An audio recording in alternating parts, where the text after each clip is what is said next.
En Nochebuena, mi padre me desheredó. Me fui.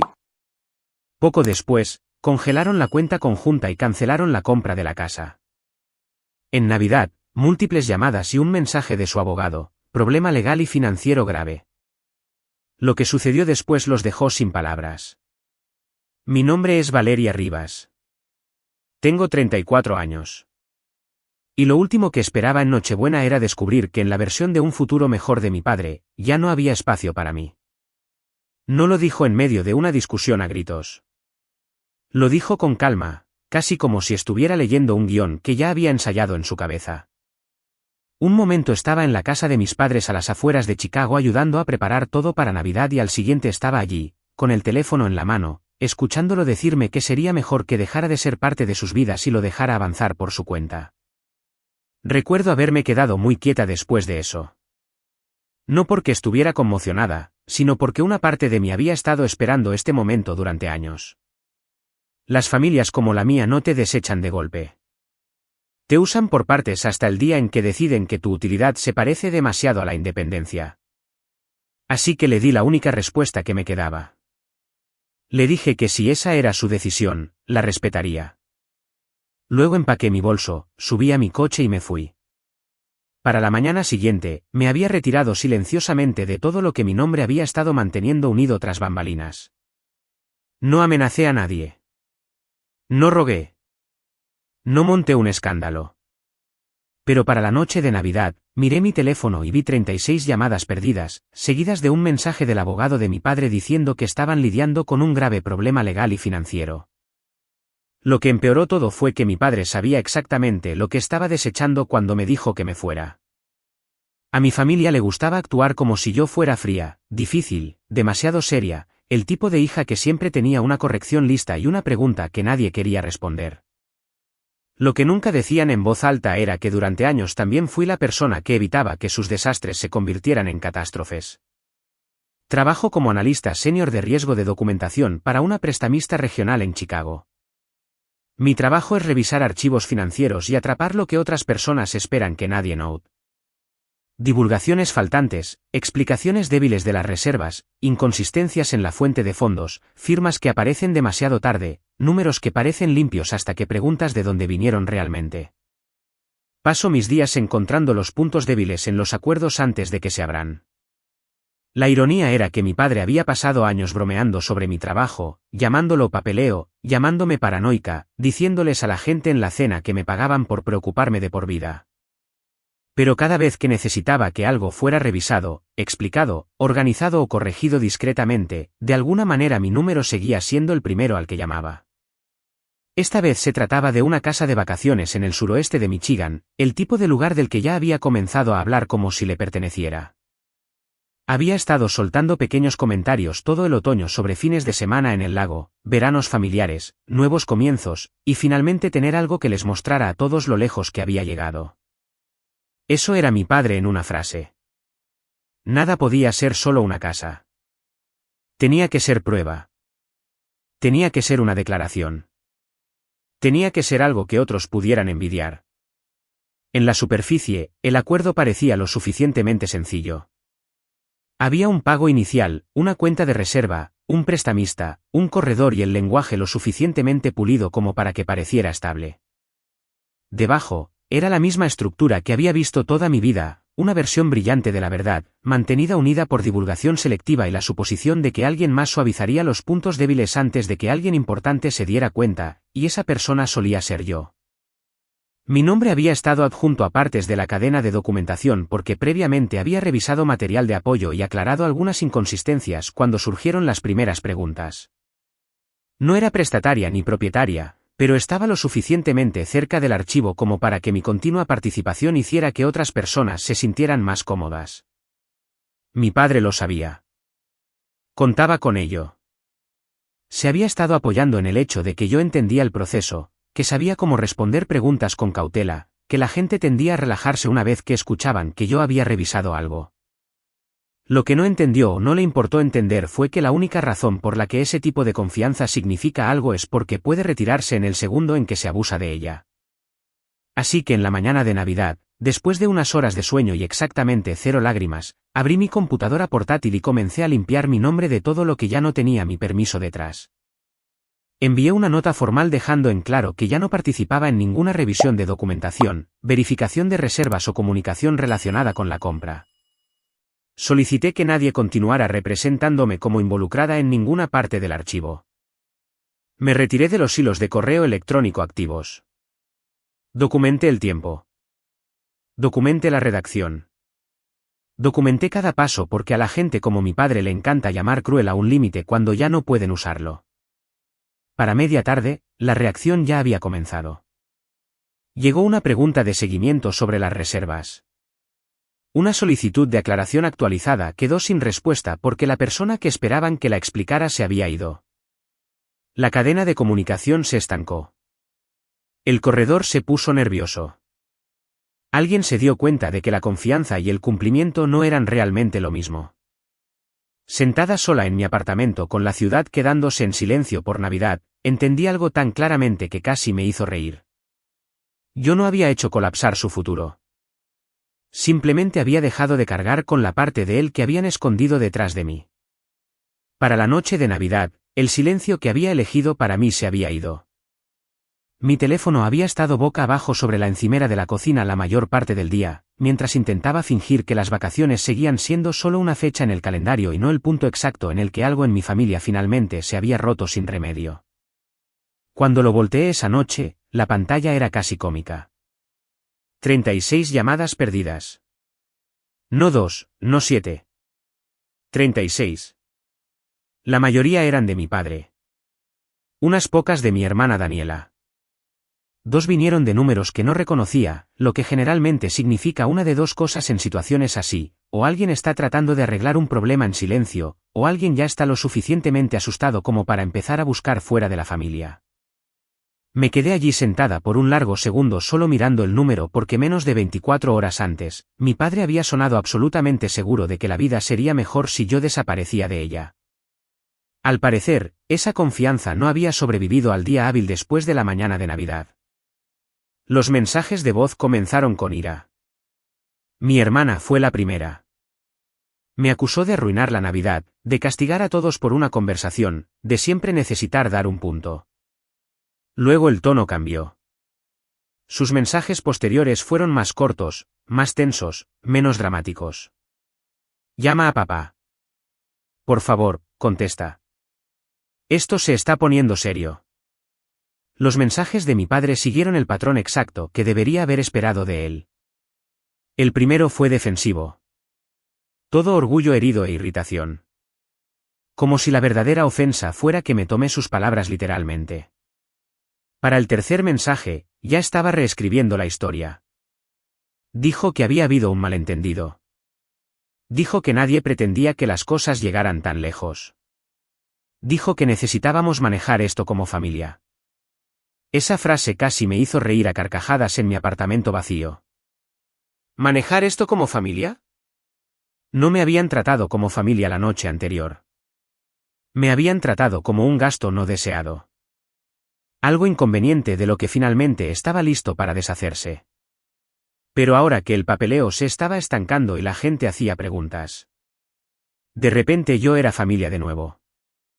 Esa fue la parte que más me afectó. No el despido. Ni siquiera el pánico. Fue la velocidad.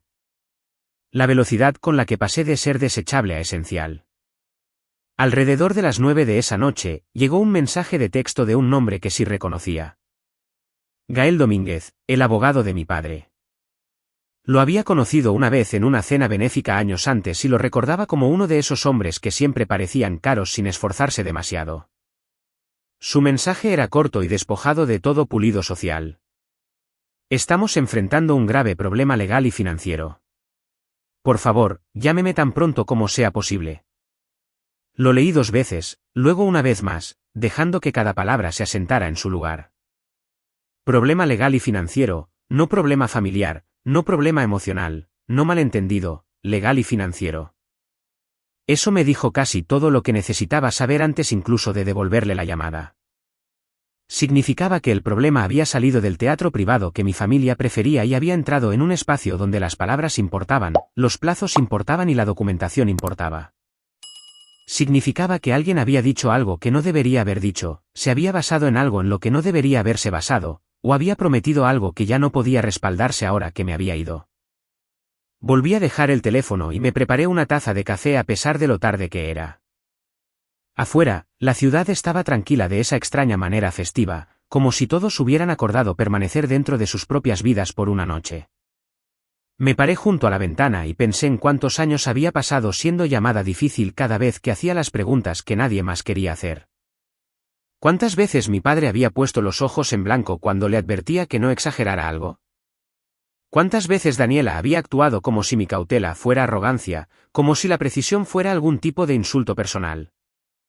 Y aún así, cuando importaba, construían su confianza sobre ella.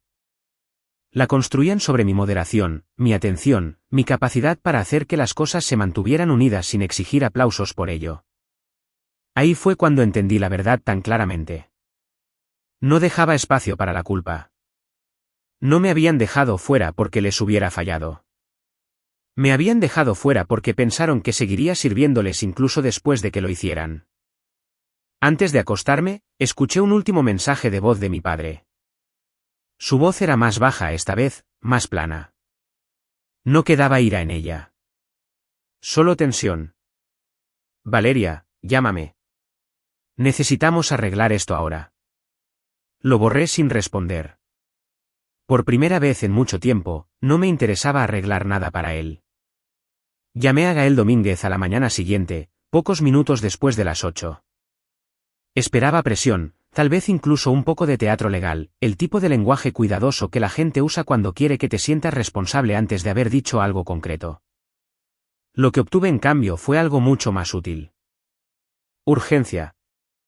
La urgencia real es difícil de disfrazar, incluso en una voz pulida. Gael me recibió como un hombre que intenta mucho no sonar alarmado y fracasa de todos modos. Me dio las gracias por devolver la llamada, y luego pasó tan rápido al problema que supe que lo que sea que estuviera sucediendo ya era más grande de lo que mi padre esperaba. Dijo que había serias preocupaciones sobre el archivo de compra de Michigan, que el prestamista había señalado inconsistencias relacionadas con las reservas y la liquidez, y que el acuerdo corría ahora el riesgo de colapsar por completo a menos que ciertos puntos se aclararan de inmediato. Lo dejé hablar hasta que se quedó sin frases suaves. Y entonces hice la única pregunta que importaba. ¿Mi nombre todavía se estaba utilizando después de que me retiré por escrito? Hubo una pausa en la línea que duró quizás 2 segundos, pero fue suficiente. La gente puede esconder mucho en las palabras. Esconden mucho menos en el silencio. Gael se aclaró la garganta y dijo que mi participación previa había creado expectativas, que varias partes habían entendido que todavía estaba familiarizada con la documentación y que mi repentina retirada había generado preocupaciones que nadie había anticipado. Esa era la versión legal de sí. Sí, mi padre había seguido dejando que la gente creyera que todavía estaba apegada al archivo después de que me dijo que saliera de su vida. Sí, la comodidad que mi nombre creaba todavía se estaba gastando después de que mi consentimiento había desaparecido. Y sí, ahora que se estaba desmoronando, querían que volviera a involucrarme solo el tiempo suficiente para salvarlos de las consecuencias. Gael siguió hablando. Explicó que los pasivos comerciales de mi padre estaban siendo examinados más de cerca que antes. Una deuda antigua de contratista que aparentemente había sido manejable en papel ahora parecía menos manejable cuando se colocaba junto a las preguntas actualizadas sobre las reservas. Luego hubo un problema con la liquidez disponible. No mencionó el nombre de Daniela de inmediato, pero no tenía que hacerlo. Las familias tienen patrones y la mía nunca había sido sutil. Finalmente, admitió que una línea de crédito familiar había sido agotada mucho más de lo esperado, lo que significaba que el colchón financiero que mi padre había estado proyectando era más delgado de lo que se había presentado originalmente. Me recosté en mi silla y miré la luz gris invernal que entraba por la ventana de mi apartamento. Cada parte de esto era exactamente lo que habría predicho si alguien me hubiera entregado el archivo sin nombres adjuntos: confianza exagerada, reservas insuficientemente explicadas, deuda antigua empujada al fondo, un familiar asumiendo que el acceso al dinero era lo mismo que tener dinero. Y en medio de todo, mi padre actuando como si la estructura se mantuviera simplemente porque siempre lo había hecho antes. Gael finalmente dijo lo que realmente había llamado para preguntar. Me dijo que si estaba dispuesta a proporcionar una breve aclaración por escrito, solo algo estrecho, solo algo simple, podría estabilizar el archivo lo suficiente como para mantener viva la compra. Dijo que nadie me estaba pidiendo que asumiera responsabilidad. Dijo que se trataba más de restaurar la confianza y prevenir malentendidos. Eso casi me hizo sonreír. Restaurar la confianza era exactamente el problema. La confianza era lo que mi padre había estado vendiendo todo el tiempo. Confianza construida sobre la verdad selectiva y mi credibilidad profesional. No estaba pidiendo ayuda. Estaba pidiendo prestado mi nombre una vez más. Le dije a Gael con mucha calma que no proporcionaría ninguna aclaración, ninguna tranquilidad, ni ninguna redacción que pudiera interpretarse como participación actual. Le dije que me había retirado por escrito, que había documentado el tiempo y el alcance de esa retirada, y que cualquier comunicación posterior se había realizado sin mi autorización. Intentó una vez más suave esta vez. Dijo que esto podría volverse muy serio para mi padre. Le dije que estaba segura de que ya lo era. Luego, como quería que el punto aterrizara exactamente donde pertenecía, me dijo que estaría mejor sin mí. Estoy respetando su decisión. Otro silencio. No conmocionado esta vez, solo derrotado. Gael cambió de táctica después de eso. Dejó de sonar como un abogado que negocia una solución y comenzó a sonar como un hombre que intenta advertirme lo feo que podría ponerse esto. Dijo que el prestamista estaba haciendo preguntas que podrían extenderse más allá de la compra de la casa. Si creían que se habían presentado hechos materiales de manera engañosa, no se quedaría en una vergüenza familiar privada. Charla de corredores, documentos bancarios.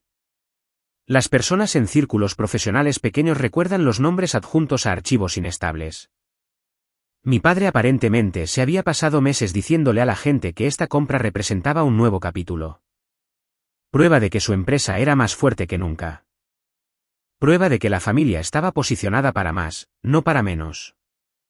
Había usado la idea de esa casa como usaba todo lo demás en la vida, un accesorio de escenario para un éxito que aún no había asegurado por completo. Y ahora las luces del escenario eran demasiado brillantes. Agradecí a Gael por la información, le dije que todas las comunicaciones futuras con respecto a mí debían ser por escrito y terminé la llamada. Durante unos minutos, simplemente me quedé sentada con el teléfono en la mano, sintiendo que algo más frío que la ira se asentaba en su lugar. Una cosa era que mi padre me insultara en privado. Otra muy distinta era deshacerse de mí y luego seguir gastando la confianza profesional adjunta a mi nombre como si fuera una propiedad familiar. Ese fue el momento en que la situación dejó de sentirse triste y comenzó a sentirse limpia, clara, definitiva. No necesitaba mi perdón. Necesitaba mi credibilidad de vuelta. Y esa era la única cosa que nunca le volvería a dar. Más tarde me enteré de que mi padre todavía fue al evento de networking festivo de la Cámara de Comercio de Puerto Nuevo esa misma semana, lo que me dijo todo lo que necesitaba saber sobre él. Algunas personas pierden el control de una situación y se callan. Mi padre perdió el control y duplicó las apariencias. Ya había pasado semanas hablando de esa casa de Michigan como si estuviera prácticamente cerrada, soltando detalles pulidos en conversaciones con empresarios locales, prestamistas y cualquier otra persona a la que pensara impresionar. En su mente, presentarse según lo planeado era probablemente una forma de contener el daño. Si sonreía lo suficientemente fuerte, se mantenía lo suficientemente erguido, estrechaba suficientes manos, tal vez la verdad permanecería fragmentada el tiempo suficiente para que él sobreviviera. Pero para entonces, yo había dejado de ayudarlo a parecer sólido mientras todo debajo de él se estaba tambaleando. Me enteré del evento por alguien que conocía de mi trabajo. Alguien que mencionó casualmente que mi padre estaría allí y preguntó si la casa del lago ya se había cerrado. Esa sola pregunta fue suficiente para que dejara mi café y me quedara mirando la pared por un segundo. Incluso después de que el acuerdo comenzara a desmoronarse, incluso después de que el prestamista comenzara a hacer preguntas más difíciles, él todavía dejaba que la gente hablara como si la compra fuera real. Ahí fue cuando decidí ir, no para montar un escándalo, no para vengarme en el sentido dramático que la gente imagina cuando escucha una historia como la mía. Fui porque quería asegurarme de que mi nombre dejara de hacer trabajo en habitaciones donde ya no era bienvenida. El evento se llevó a cabo en uno de esos pulidos lugares suburbanos diseñados para verse cálidos y caros al mismo tiempo. Toda iluminación suave, vegetación navideña, vino de catering y gente con ese tipo de sonrisas que desaparecen en el segundo en que el dinero se vuelve incierto.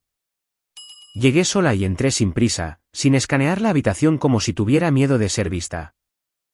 La verdad es que en ese momento, ser vista era el punto. Mi padre me notó antes que cualquier otra persona de mi familia. Vi el momento exacto en que le cayó el peso. Su rostro no se cayó dramáticamente.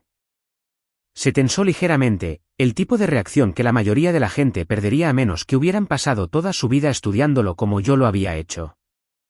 Mi madre se volvió después y palideció. La expresión de Daniela cambió casi instantáneamente a la misma ira defensiva a la que siempre recurría cuando el pánico se acercaba demasiado. No fui directamente hacia ellos. Eso fue importante. Me tomé mi tiempo, hablé brevemente con una o dos personas que reconocí, acepté una copa de agua con gas que en realidad no quería, y dejé que mi padre se quedara allí preguntándose si había venido a exponerlo o simplemente a verlo sudar. La anticipación puede ser más castigadora que la confrontación si sabes cómo usarla. Cuando finalmente me acerqué, estaba de pie con un pequeño grupo de dueños de negocios locales y un hombre que reconocí de un círculo bancario regional. Esa parte casi se sintió demasiado conveniente, pero la vida rara vez es sutil cuando la presión es lo suficientemente alta. Mi padre me sonrió de una manera que pretendía ser paternal y compuesta. Pero había algo frenético detrás de ella. Dijo mi nombre como si hubiéramos hablado normalmente esa mañana, como si no me hubiera dicho días antes que dejara de ser parte de su vida. Lo miré y dije muy tranquilamente, papá, actualizaste al prestamista de que ya no estoy involucrada en el archivo. La conversación a nuestro alrededor se detuvo tan rápido que fue casi físico. Nadie se movió al principio. Mi padre soltó una risita corta. El tipo de risa que usan los hombres cuando creen que todavía pueden degradar un problema a un malentendido si actúan divertidos al respecto. Dijo, realmente este no era el lugar. Asentí y dije, entonces debió haberse manejado cuando me retiré por escrito. Mi madre intentó intervenir de inmediato, hablando demasiado rápido, diciendo que había habido confusión sobre el tiempo, sobre la comunicación, sobre lo que exactamente había querido decir. Apenas la miré. Hice la segunda pregunta con la misma calma que la primera. ¿Revelaste la deuda del contratista cuando volvieron las preguntas sobre las reservas? Eso captó la atención del banquero que estaba cerca. Su expresión cambió de esa pequeña manera profesional que tienen las personas en finanzas cuando algo pasa de ser chisme a riesgo. Daniela me dijo que me detuviera. Me preguntó qué me pasaba. Dijo que estaba humillando a la familia por un problema privado. Me volví hacia ella entonces y le dije que dejó de ser privado cuando mi nombre siguió usándose después de que dije que no. Esa frase resonó más fuerte de lo que esperaba. Quizás porque era simple. Quizás porque todos en el radio de escucha sabían exactamente qué tipo de frase dice la gente solo cuando tiene documentación para respaldarla. La voz de mi padre bajó cuando me respondió, lo cual siempre era una mala señal. La ira silenciosa era la versión de él que esperaba obediencia. Dijo que estaba siendo emocional. Eso casi habría sido gracioso si no hubiera sido tan predecible. ¿Emocional? La palabra que los hombres como él usan cuando una mujer habla con demasiada claridad en público. Lo miré directamente y le hice la pregunta que más importaba, ¿seguías usando mi nombre después de que me retiré por escrito? Esta vez no hubo risa fácil, ni redirección pulida, ni fingir que yo estaba confundida. El banquero habló antes de que mi padre pudiera hacerlo. Preguntó directa y sin mucha suavidad si había habido dependencia de mi participación continua en el paquete de compra. Otro hombre en el grupo, alguien que poseía una empresa de suministros comerciales que mi padre había estado tratando de impresionar durante meses, dio medio paso hacia atrás sin darse cuenta de que lo estaba haciendo. Eso era lo de la reputación. Puedes pasar años construyéndola y aún así ver a la gente distanciarse físicamente en el momento en que la confianza comienza a oler a costosa. Mi madre comenzó a decir que todos éramos familia, y que esto simplemente se había salido de control. La miré entonces y finalmente le di la única frase que había estado guardando desde Nochebuena. Un malentendido no suele venir por escrito la noche antes de Navidad. Eso la calló por completo. Daniela lo intentó de nuevo, más fuerte esta vez, diciendo que yo siempre había pensado que era mejor que todos los demás. Que me gustaba hacer que la gente se sintiera pequeña. Que por eso nadie podía hablar conmigo nunca. La dejé quemar su actuación porque la rabia parece infantil cuando la precisión está parada a su lado. Luego dije, no vine aquí para avergonzar a nadie. Vine aquí porque no voy a dejar que mi nombre siga trabajando en habitaciones donde ya no soy bienvenida. Nadie tuvo mucho que decir después de eso. En realidad, no quedaba nada por decir. Mi padre había asumido durante demasiado tiempo que mi silencio significaba lealtad, que mi profesionalismo pertenecía a la familia por defecto, que podía echarme en privado y aún así cobrar la credibilidad que yo había construido públicamente. De pie allí en esa sala decorada, rodeada de personas que de repente entendían más de lo que él jamás quiso que entendieran, me di cuenta de algo casi pacífico. Yo no era quien destruía su imagen. Simplemente me negaba a respaldarla más. Dejé mi copa intacta, ajusté mi abrigo y salí antes de que alguien intentara convertirlo en una escena más ruidosa. Al cerrarse las puertas detrás de mí, escuché a la sala comenzar a moverse de nuevo. No de vuelta a la normalidad, sino a ese ritmo tenso y murmurante en el que la gente cae cuando acaba de presenciar la primera grieta visible en alguien que solían asumir que era sólido. 2 noches después del evento de la cámara, mi padre me pidió que fuera a la casa en Villa Vecina. Cuando entré, mi madre y Daniela ya estaban esperando en la mesa del comedor como si esto fuera a ser algún tipo de reinicio familiar. Como si al sentarme en la silla correcta y usar el tono correcto, pudieran volver a poner toda la historia bajo su control. Mi padre inmediatamente comenzó a reescribir Nochebuena, diciendo que había hablado con ira y que nadie pretendía que las cosas llegaran tan lejos. Mi madre lo llamó estrés y dijo que las vacaciones habían empeorado todo. Daniela dijo que debería haber sabido no tomar sus palabras literalmente, como si que te dijeran que dejaras de ser parte de la familia se suponía que sonaba inofensivo si venía de él. Los dejé hablar, luego metí la mano en mi bolso y coloqué mis correos electrónicos impresos, marcas de tiempo y avisos de retiro sobre la mesa uno por uno.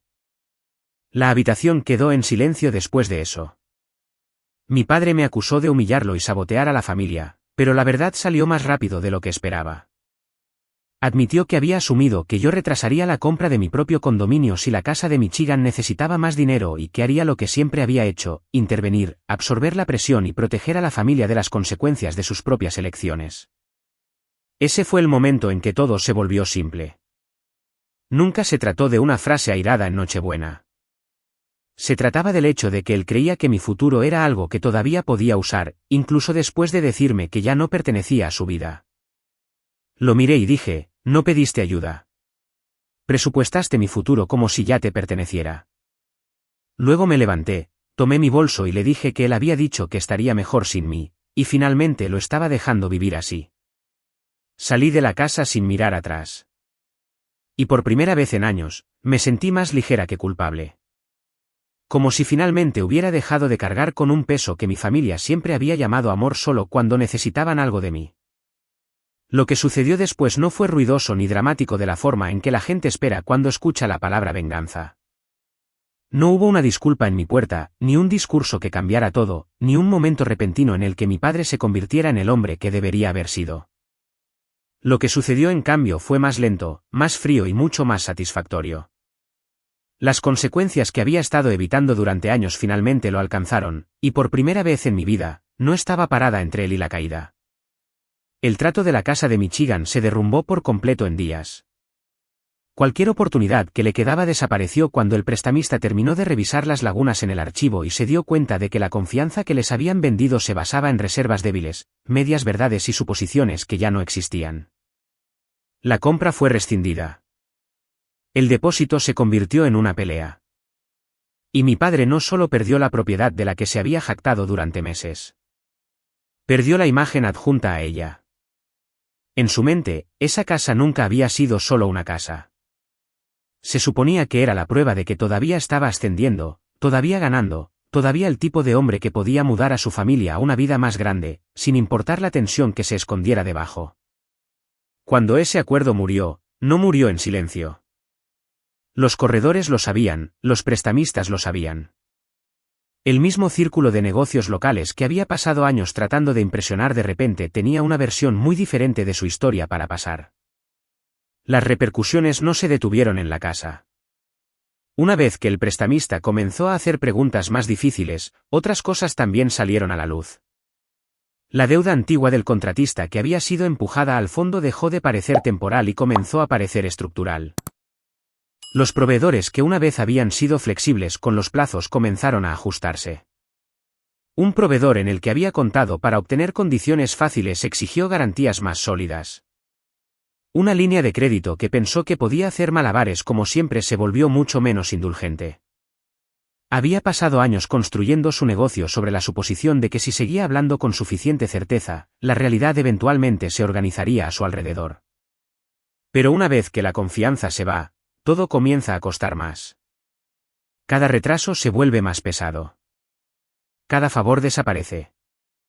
En pocos meses, mi padre se vio obligado a tomar las decisiones que siempre había creído que eran para otras personas. Vendió equipos que una vez trató como símbolos de estatus. Despidió trabajadores. Luego, cuando eso no fue suficiente, vendió una gran parte del negocio a un precio tan bajo que debió humillarlo cada vez que lo veía por escrito. No lo perdió todo de la noche a la mañana. Lo perdió pieza por pieza, lo cual fue peor. Y la parte que más lo atormentaría era esta: nada de eso sucedió porque yo lo atacara. Sucedió porque dejé de protegerlo. Esa distinción me importaba. Yo no destruí a mi padre. Dejé de prestarle partes de mí que no tenía derecho a gastar. Daniela tampoco escapó de las repercusiones. Durante años, se había movido por la vida creyendo que siempre habría otro amortiguador, otro rescate, otra persona en la familia dispuesta a absorber el costo real de sus elecciones. Una vez que el trato de la casa fracasó y la presión financiera dejó de ser teórica, sus propios hábitos se volvieron imposibles de ignorar, la línea de crédito que había agotado salió a relucir en discusiones que yo ya no estaba allí para suavizar. Las compras, los viajes y la versión pulida de una vida más estable de lo que realmente era. Todo comenzó a verse diferente cuando la factura ya no se podía posponer para el futuro. Tuvo que renunciar al apartamento de lujo que se estaba esforzando por pagar. El SUV de lujo desapareció. Escuché a través de parientes que al principio me culpó por todo. Por supuesto que lo hizo. Pero la culpa se agota cuando la realidad sigue llegando a tiempo. Eventualmente, incluso ella tuvo que adaptarse. Se mudó a un lugar más pequeño, tomó trabajo extra y aprendió lo que se sentía cuando nadie en la familia tenía suficiente estabilidad para convertir su imprudencia en un inconveniente temporal. Mi madre también pagó, aunque de una manera más silenciosa. No perdió un negocio, y no perdió la casa. Lo que perdió fue la capacidad de fingir que estaba separada del daño mientras se beneficiaba de él. Siempre le había gustado ser la traductora amable, la que llamaba crueldad, manipulación, presión y traición como un malentendido. Después de que todo se derrumbó, ese papel dejó de funcionar. Algunos de sus amigos se echaron hacia atrás. Las invitaciones disminuyeron. La facilidad social de la que siempre dependió se volvió tensa. La gente hizo lo que siempre hace cuando la confianza se contamina. Se volvieron educados a distancia. En cuanto a la Cámara de Comercio, mi padre parado allí tampoco sobrevivió. No fue denunciado públicamente. La vida suele ser menos teatral que eso. Fue peor. Se convirtió en un hombre junto a quien la gente ya no se apresuraba a estar. Lo escuchaban con más cuidado y confiaban menos automáticamente. Las puertas no se cerraron de golpe. Simplemente dejaron de abrirse tan rápido. En un mundo profesional pequeño, ese tipo de enfriamiento puede arruinar a una persona más a fondo que un gran escándalo. Había construido tanto de sí mismo alrededor de parecer sólido que volverse cuestionable a los ojos de los demás era casi lo mismo que ser borrado. Mi vida, mientras tanto, se volvió más tranquila de la mejor manera posible. Unas semanas después de que todo con el prestamista y la casa terminara por completo, cerré la compra de mi condominio en Chicago. Mi condominio a mi nombre, pagado con dinero que yo había ganado, protegido, y me negué a dejar que mi familia tratara como propiedad compartida con cuerdas emocionales adjuntas. El cierre en sí fue casi dolorosamente normal, lo que lo hizo sentir sagrado. Sin llamadas frenéticas, sin pasivos ocultos deslizándose debajo del papeleo. Sin que nadie esperara que yo hiciera espacio para su ego dentro de mi futuro. Firmé los documentos finales y sentí que algo dentro de mí se asentaba para siempre. No solo estaba comprando una casa. Estaba terminando una discusión que mi familia había estado teniendo con mi independencia durante años. E hice una cosa más que me importaba. Ayudé a mi abuela, Marta López, por separado y en secreto. No a través de mi padre, no a través de la presión familiar. Me aseguré de que estuviera en un lugar seguro y estable, un lugar donde pudiera ser cuidada sin ser convertida en otra excusa para las personas que habían fallado al resto de nosotros. Eso importaba porque nunca quise que mi distancia de mis padres se convirtiera en una excusa para la dureza en mí.